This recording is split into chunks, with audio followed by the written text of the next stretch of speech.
Кто взорвал Крымский мост? В данном видео я однозначно и четко дам ответ на данный вопрос. У меня только одна версия, и вы поймете, почему именно эта версия является правильной. То есть двух версий в данном случае быть не может, с моей точки зрения, при ответе на данный вопрос. Так, вначале начнем с фактологии. 7 октября 22 года, день рождения у Путина, 8 октября 22 года был взрыв Крымского моста. При этом автомобильная часть моста, пролет, упала в море, в одну из сторон. Рядом стоял железнодорожный мост, он не пострадал.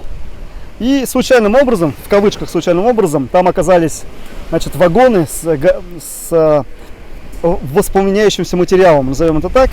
Собственно, взрыв был также и там, но железнодорожная часть, по которой можно снабжать вооруженные силы путлерской армии, как бы, да, вот его армии, вот эта часть моста не пострадала. Про взрыв на мосту можно сказать следующее, что он был сделан профессионально, что он имел конкретные цели, и эти цели были достигнуты в части самого взрыва. То есть пролет упал, железнодорожная часть не пострадала, автомобильная часть немножко пострадала, и это имело такой хороший эффект такой на людей, да, на тех, кто живет в Российской Федерации и подвергнут зомбификации. Значит, я не военный эксперт и не взрывотехник, но по той информации, которая у меня есть, сделать взрыв таким, чтобы он был направленный и чтобы пролет именно упал вниз, то есть это должен быть направленный взрыв, да, это достаточно сложная штука. Вот это нужно иметь в виду. Поэтому я говорю, что взрыв был сделан профессионально. Есть версия, что взрыв был не из той взрывчатки, которая лежала в автомобиле, а каким-то другим образом, то есть какая-то ракета вертикально упала. Есть разные другие версии. Это я комментировать не могу. Могу только сказать, что взрыв был сделан профессионально. Как бы, да? Потому что я не взрывотехник. Следующий факт. Следующий факт состоит в том, что ФСБ достаточно быстро раскрыла вот этот вот случай со взрывом Крымского моста.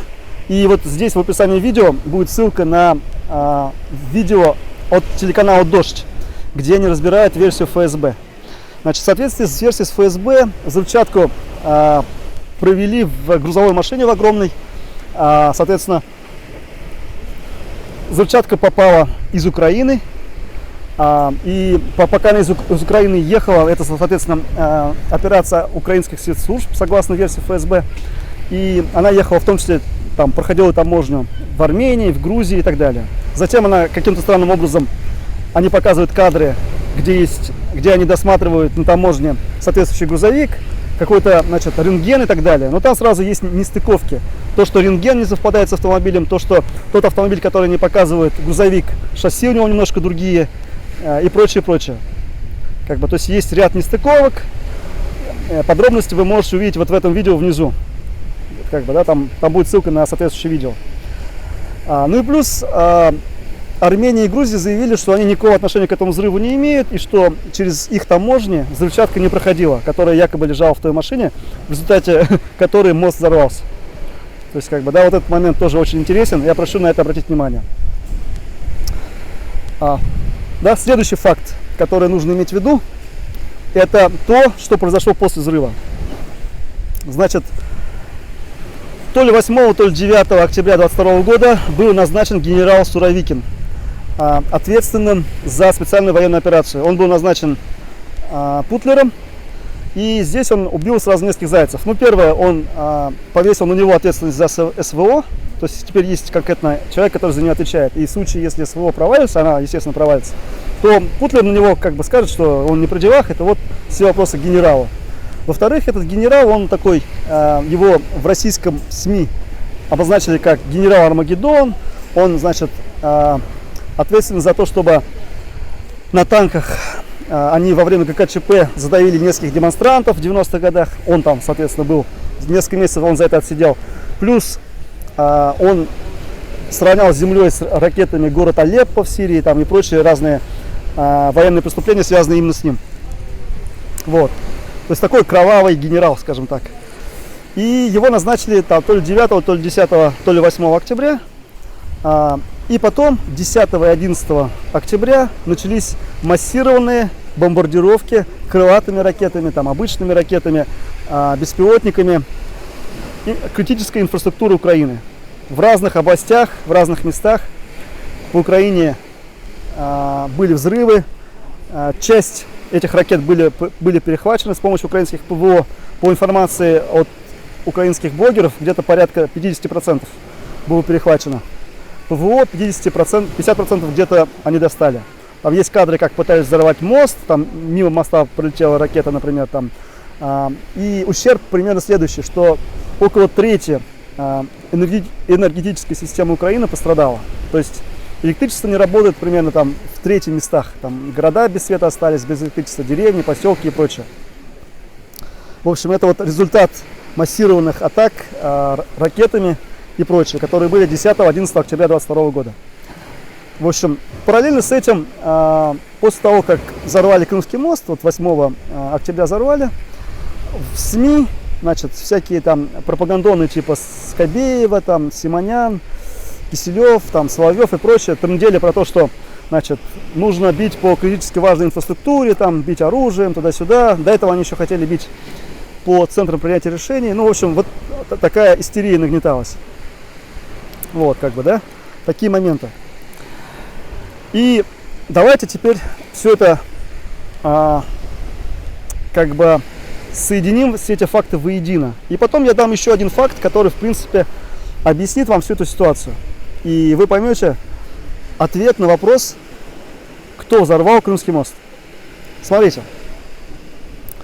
Вот то, что я вам назвал до этого, все эти события, выглядит следующим образом. Вот если вы зомбифицированный человек, то вы должны представлять это следующим образом. Вот есть некий Владимир Владимирович, Красное Солнышко, значит, президент всей Руси. Вот у него день рождения, и вот на следующий день взрывает мост крымский. Какие-то бандеровцы там, да? Соответственно, ФСБ раскрывает, узнает, что это бандеровцы, там, соответственно, укрофашисты там и прочее, прочее. Вот такая пропаганда, истерия, пропаганда ненависти о том, что нужно, значит, бить по критически важной инфраструктуре и так далее, и так далее. И вот, значит, после этого Путин назначает Суровикина генералом, который ответственен за СВО, и после этого летят ракеты. И они бьют, соответственно, по территории Украины, по критически важной инфраструктуре. Это все показывают по телевидению, по телеграм-каналам российским, все это жертвы, кровь, трупы людей, значит, и прочее, прочее. И вот электорат Путина, который, с моей точки зрения, состоит, из которых где-то 10-15% это явные фашисты. То есть откровенные фашисты, они даже не зомбаки, а просто где-то 10-15% населения России это просто фашисты. Вот, бывает, что люди фашисты, вот их примерно 10-15%. Они довольны, и плюс еще часть зомбифицированного населения, да, из тех 70-80%. Как бы я давал до этого расклад в одном из видео, что 10-15% это те, кто против войны, против Путина, 10-15% это откровенные фашисты, они за войну там и прочее, прочее, и оставшиеся 70-80% они, часть из них зомбифицирована, часть ни туда, ни сюда, в общем, это такое молчаливое большинство. Ну, естественно, власть у тех, у самых отъявленных фашистов, у них армия, у них, соответственно, ядерное оружие, у них новичок, у них Росгвардия и прочее, прочее. То есть это нужно понимать. У них соответствующее вооружение, которое они есть. Но использовать в войне они пока не хотят свою Росгвардию, они хотят вот именно из народа брать мобилизованных и как пушечное мясо посылать, затыкать ими дыркой. Это понятно. Вот давайте все-таки вернемся про Крымский мост. Значит, этими ракетными ударами массированными по Украине Путин хотел повысить свой рейтинг среди того населения, которое есть, фашистского населения, да? Потому что он уже показывает, что он слаб. Понятно, что он проигрывает войну, понятно, что он пытался вести переговоры, Зеленский отказался. То есть с помощью Эрдогана пытался, не получилось, с помощью Макрона пытался, не получилось. Это Валентина Матвиенко там трындела несколько дней назад, что типа давайте сядем за стол переговоров, нормально поговорим, тоже ничего не получилось, да? То есть Зеленский нацелен идти до конца, возвращать все территории, он сказал, что он не будет вести переговоры с Путиным. То есть вести переговоры с Путиным бессмысленно. Зеленский, собственно, так сказал, и как бы и его позиция абсолютно понятна. Путин, соответственно, пытается сделать так, чтобы переговоры были, потому что он понимает, что постепенно он начинает проигрывать. Его армия начинает отступать, он проигрывает. По химарсам есть такая информация, что ни один химарс не был уничтожен, так называемой российской армией. То есть химарсы уничтожили за несколько месяцев огромное количество живой силы путлеровской армии, огромное количество танков, бронемашин и прочее. При этом ни один химарс уничтожен не был. Почему так происходит? Потому что дальнобойность химарсов больше, чем дальнобойность российской артиллерии, раз, и потому что они маневренные, два. А этих химарсов все больше и больше. А сейчас есть еще новое вооружение, которое даже лучше, чем химарс, более продвинутое. Поэтому ситуация там такая, что вот эти мобилизованные товарищи, которых учат строевой подготовке и максимум там из автомата стрелять или там в танке ехать, они с высокой вероятностью обречены. Они обречены. Ладно, но мы сейчас говорим про Крымский мост, поэтому давайте немножко про Крымский мост. Вот что здесь важно иметь в виду. Один факт, который полностью меняет картину понимания. Факт заключается в следующем. Для того, чтобы подготовить массированные удары по инфраструктуре Украины ракетами и беспилотниками, иранскими, в том числе шахет, не шахид, а шахет, крылатыми ракетами, обычными ракетами и так далее, нужно минимум неделю. Дело в том, что по информации разведки, которую я тоже читал в интернете, слушал разных военных экспертов и так далее, российская армия начала подготовку к этому еще 2 октября. 2 октября началась подготовка, 10-11 они это сделали. Почему нужна такая подготовка? Потому что, во-первых, эти ракеты нужно привезти туда, откуда их будут запускать. Во-вторых, нужно, чтобы они были заправлены, то есть их нужно специальным топливом заправлять. В-третьих, их нужно привести в боевую готовность, проверить все компоненты, как они работают, прочие разные моменты. То есть и этих ракет не одна, не 10 и даже не 100. Огромное количество ракет. Их всех нужно где-то складировать, откуда со складов брать, перевозить в другие места, дислокация. Люди, соответствующие, должны с ними приехать. Обслуживать эти ракеты нужно, поставить в боевую готовность, заправить и прочие разные моменты. Их огромное количество. Чтобы все это сделать для того массированного удара, который был, для той волны, нужна неделя. И вот, собственно, они за неделю все это подготовили. Со 2 октября по 9, по 8 октября они все это готовили, все эти ракеты, беспилотники и так далее. И 10 октября сделали удар по критически важной инфраструктуре Украины. Что из этого следует? Из этого следует простая вещь. Что это замысел Путина изначально. То есть Путин сам вначале дал приказ подготовить вот эти ракеты к тому, чтобы ударить по инфраструктуре Украины. Потом дал приказ всяким Симонянам, Скобеевых и прочим, начать трындеть по госпропаганде, что нужно ударять по инфраструктуре Украины. После этого, дождался своего день рождения и якобы под свой день рождения взорвал Крымский мост. То есть, отвечая на вопрос, кто взорвал Крымский мост, я отвечаю, Крымский мост взорвали по приказу Путина. Кто именно взорвал? ГРУ или ФСБ или какие-то другие воинские подразделения, которые контролируются Путиным? В принципе, я не знаю. И это не имеет никакого значения. Для меня совершенно очевидно, что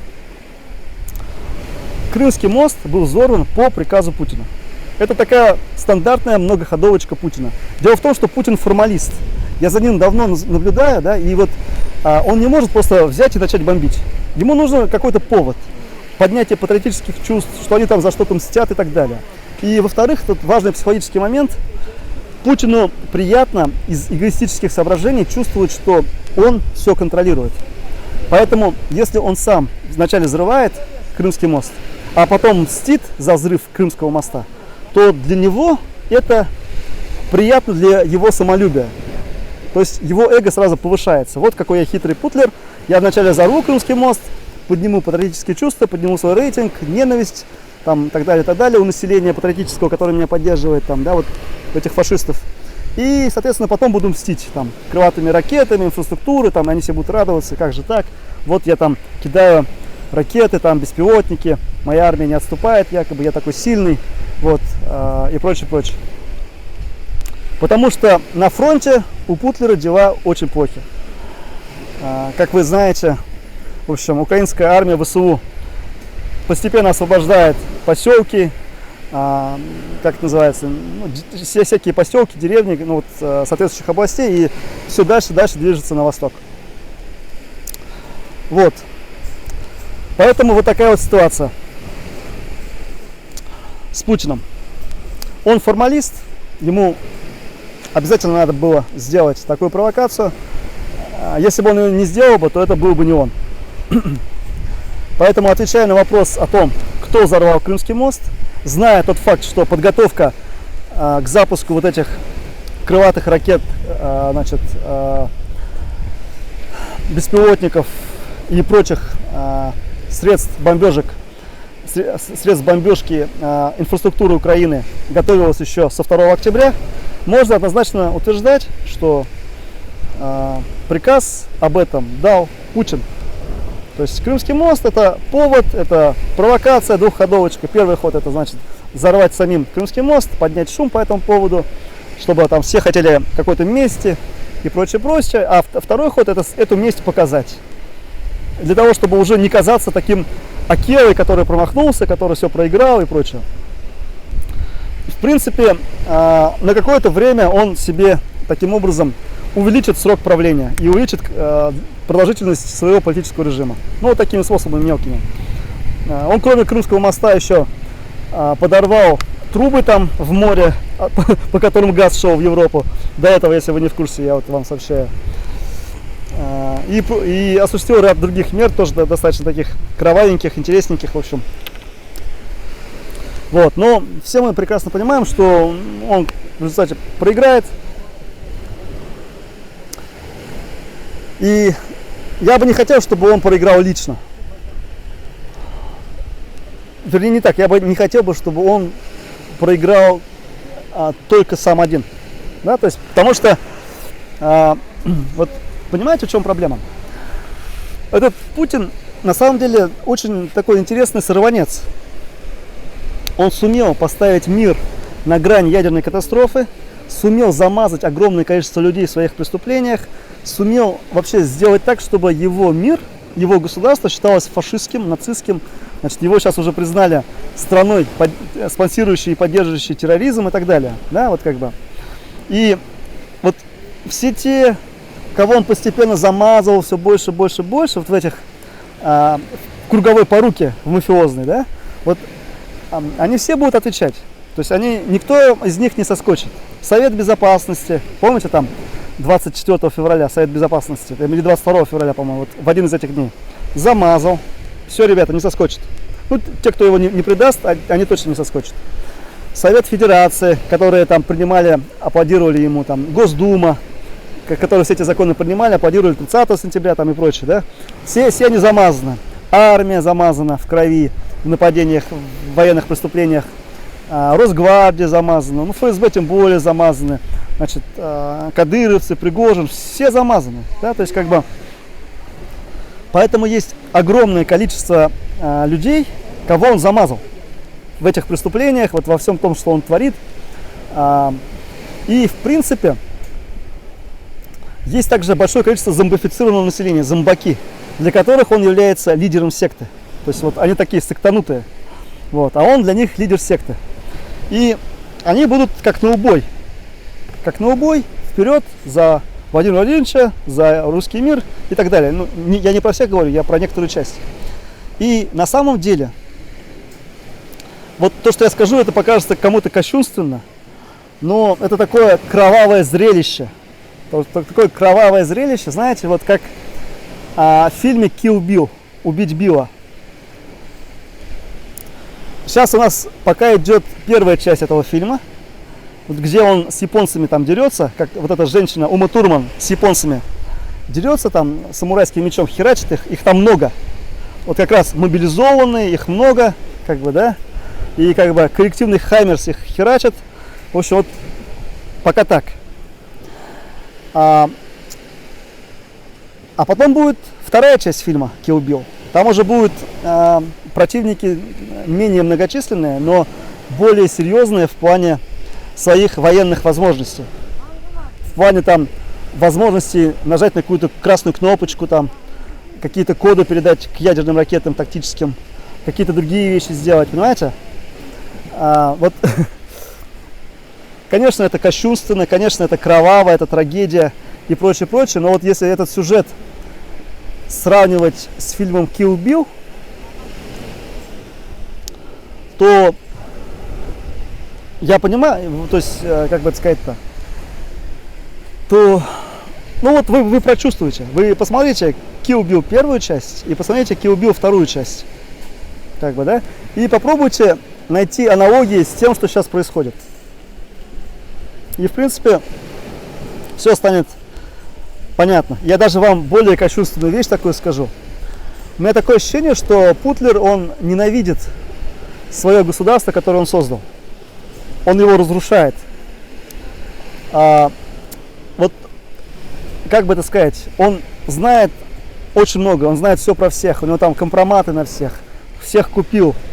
Значит, пытался там сделать как бы, да, вот эту империю энергетическую всех державу, там всякие разные используют механизмы, там газовое оружие, гибридная война, в общем, своя армия, которая у него есть, шантаж ядерным оружием, купленные люди разные в разных государствах и прочее, прочее. Как бы все, что есть, он пытается использовать. Трубу там взорвал в море, какие-то свои подлодки попробует использовать, чтобы интернет перекрыть западным странам там и всякие другие моменты. Просто и всем очевидно, что в результате он все равно проиграет. Потому что он проиграл идеологически. Понимаете? Он проиграл идеологически, и вот все остальное, оно уже не имеет значения. Он проиграл идеологически на стратегическом уровне. И любые другие моменты, они уже не имеют значения. Вот в этом сила идеологии. Вот я сейчас только начинаю это понимать. Его цивилизация, которую он построил, его государство, которое он построил, оно цивилизационно проигрывает. Оно, ну как бы это сказать, это вымирающая, никому не нужная цивилизация, никому не нужное государство. Отставшая в своем развитии, живущая по принципам какого-то средневековья, каких-то там империй, каких-то войн, каких-то там, в общем, вот что-то такое, знаете. Его армия, которая воюет как деды.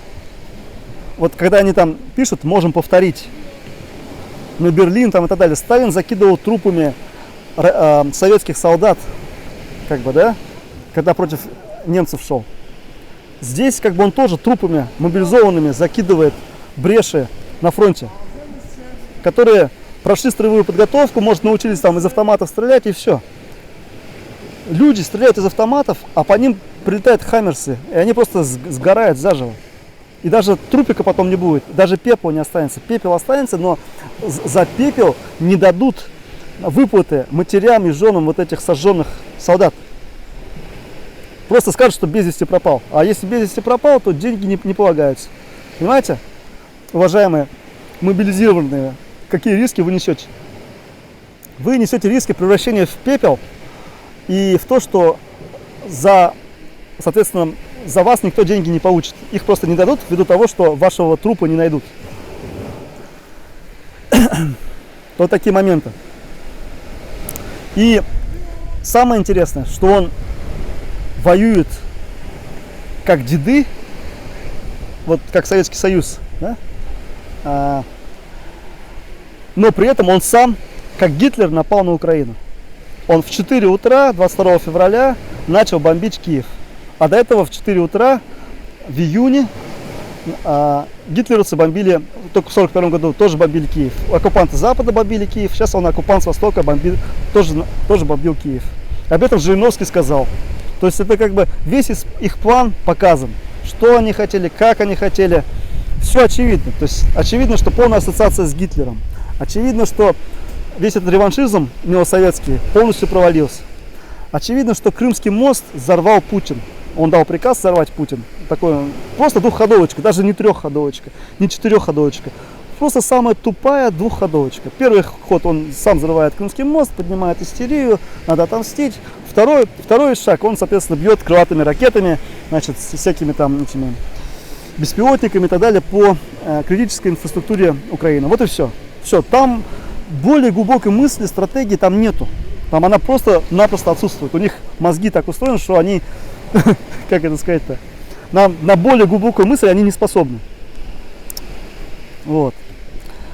И я хотел вам сказать вот такую штуку. Многим не понравится то, что я скажу. Потому что то, что я скажу, это кровавая штука. Как бы. Но Путину нравится кровь. И если вы думаете, что Путину нравится кровь врагов, только врагов, то вы ошибаетесь. Путину нравится кровь и россиян тоже. Путину нравится кровь его солдат.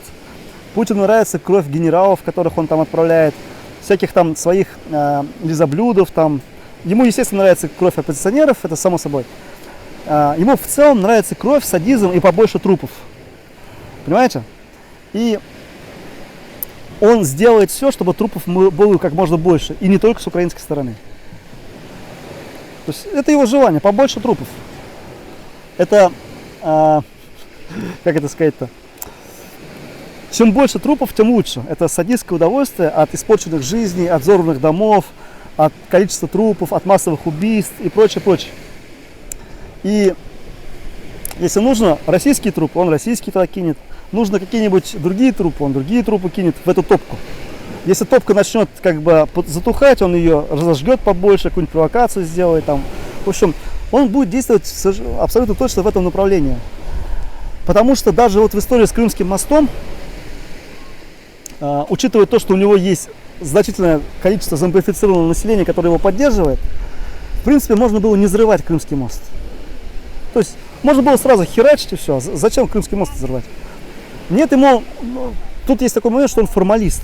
То есть ему его эго нравится, его чувство собственного величия поднимается, когда он понимает, что это я взорвал Крымский мост, и это я мщу за взрыв Крымского моста. Да? То есть, как бы, если бы Крымский мост взорвал не он, то ему было бы как-то не очень хорошо.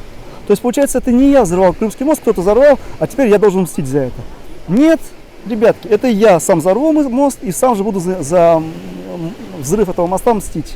То есть, вот для тех, кто знает про историю, про Рязанский сахар, там, про геноцид в Чечне, там, про то, как он там с Грузией воевал, про рейдерские захваты, там, Башнефти, ЮКОСа, там, Евросеть, там, Титан, там, куча разных других, Магнит, там, прочих предприятий, да? То есть, им все очевидно с ним.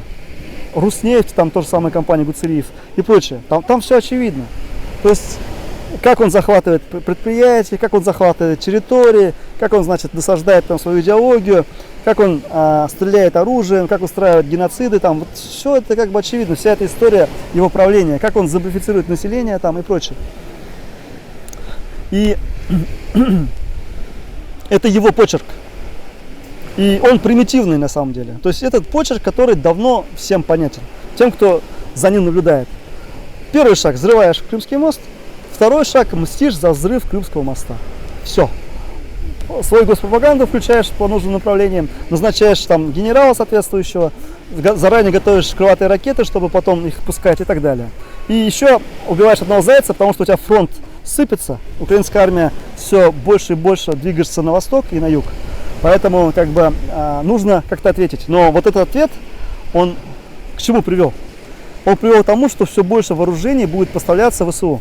В Рамштайне уже, соответственно, утвердили большее количество вооружений.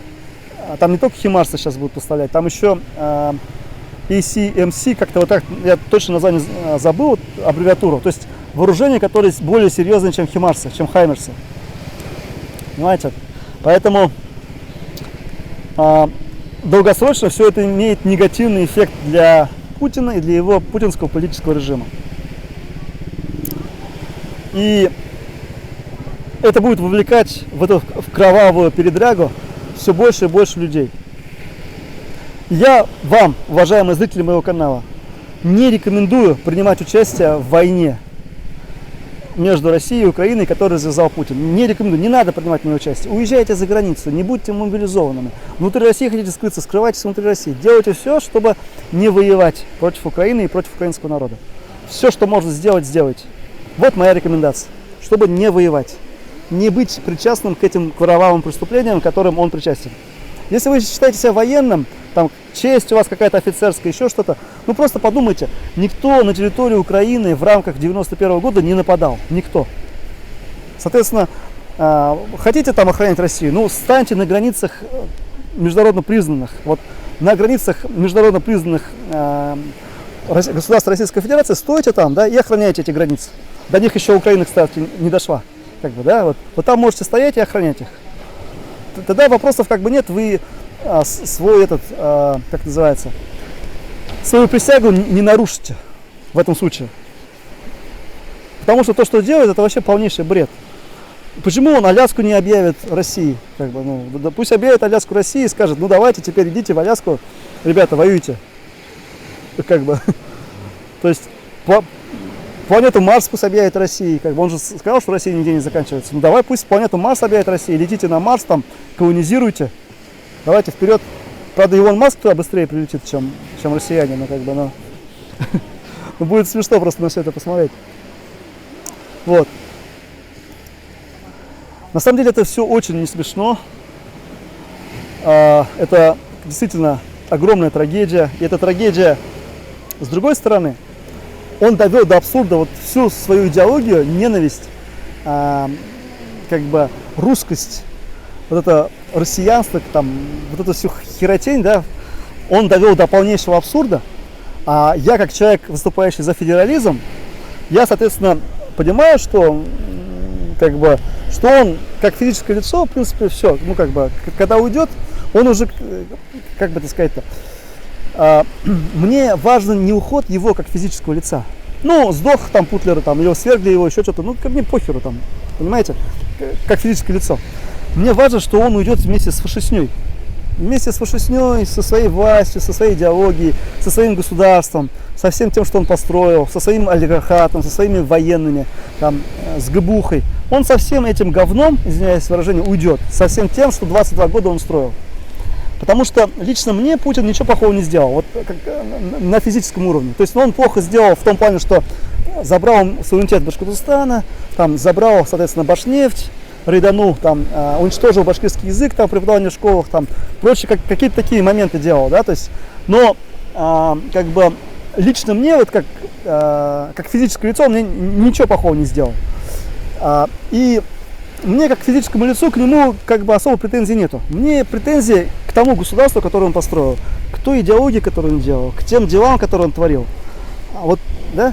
А здесь, соответственно, четкое понимание, что он делает все так, чтобы уйти не он один, как физлицо, а вместе со всем своим говном, со всей своей идеологией, со всеми своими ЗГБшными попами, там, которые призывают, там, индульгенции раздают.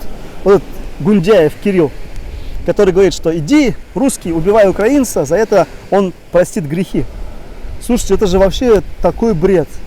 Это же, блин, они, есть грех Каина Авеля. То есть они, как Каин, они предлагают русским стать как Каин, чтобы он убил Авеля. То есть, как бы, вот что они делают. Они, не говоря уже про то, что они говорят, что, типа, значит, грех этого не убий. Они нарушают заповедь не убий. И кто нарушает заповедь не убий? Самый главный священник, который должен, наоборот, проповедовать, что не убей, там, не укради, там, и прочее. То есть вообще о чем можно говорить? То есть это даже по сравнению с нацистской Германией, это какая-то херотень получается. То есть это полнейший маразм, полнейшая херотень. Полнейший абсурд, доведенный вообще, Оруэлл просто отдыхает, понимаете? И единственное, что реально радует, это то, что он уйдет не один.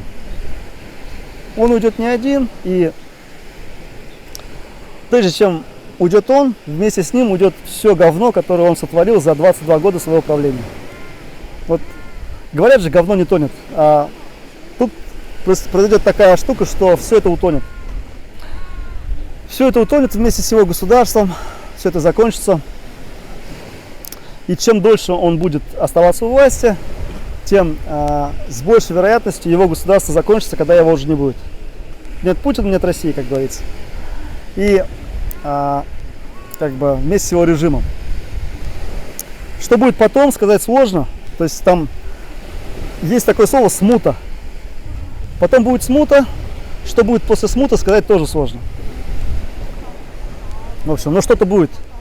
В любом случае, после того, как закончится смута, будет хорошо. Совершенно точно будет хорошо, как закончится смута. Поэтому, отвечая на вопрос про то, кто взорвал Крымский мост, отвечаю. Крымский мост был взорван по приказу Путина Владимира Владимировича.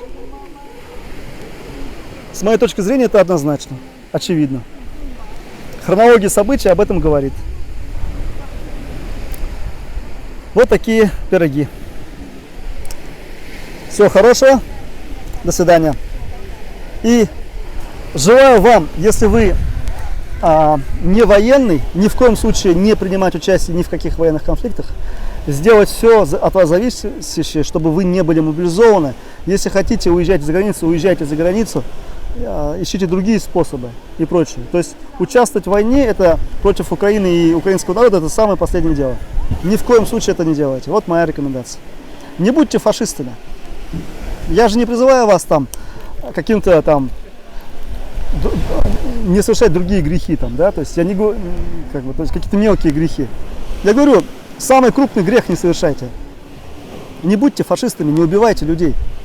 Вот просто, да, то есть как бы простая вещь. Не будьте фашистами, не убивайте людей. Хотя бы так.